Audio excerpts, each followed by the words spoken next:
ដីប្រិយមិត្តជាទីស្រឡាញ់ទាំងអស់គ្នាវិលមកជួបគ្នាសាជាថ្មីជាមួយនឹងនាងខ្ញុំនៅក្នុងថ្ងៃនេះនាងខ្ញុំនឹងមកធ្វើការបង្ហាញបងប្អូនទាំងអស់គ្នាជាមួយនឹងប្រភេទទូទឹកកកម៉ាក Samsung ដែលមានភ្ជាប់ជាមួយនឹងបច្ចេកវិទ្យា Twin Cooling Plus ដែលបងប្អូនទាំងអស់គ្នាដឹងហើយថាបច្ចេកវិទ្យា Twin Cooling Plus មួយនេះគឺជាបច្ចេកវិទ្យាមួយដែលអាចបែងចែកភាពត្រជាក់និងភាពកកដាច់ដោយឡែកពីគ្នានៅក្នុងវីដេអូមួយនេះផងដែរនាងខ្ញុំនឹងមកធ្វើការបង្ហាញពីប្រភេទ Twin Cooling Plus គឺមុខងារ Smart Conversion ដែលមាន5របៀបនៅក្នុងការប្រើប្រាស់ដូចជារបៀបទី1ផ្នែកកកនិងផ្នែកត្រជាក់គឺមានសភាពធម្មតា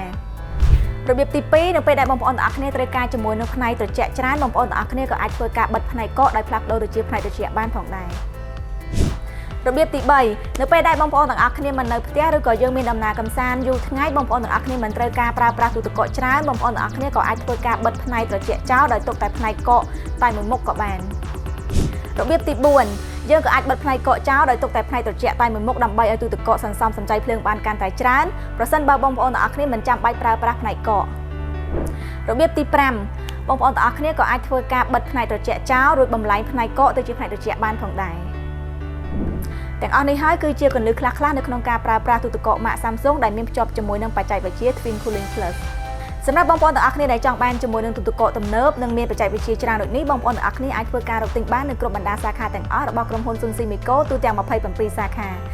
សូមអរគុណជួបគ្នានៅវីដេអូចំណេះដឹងក្រោយៗទៀត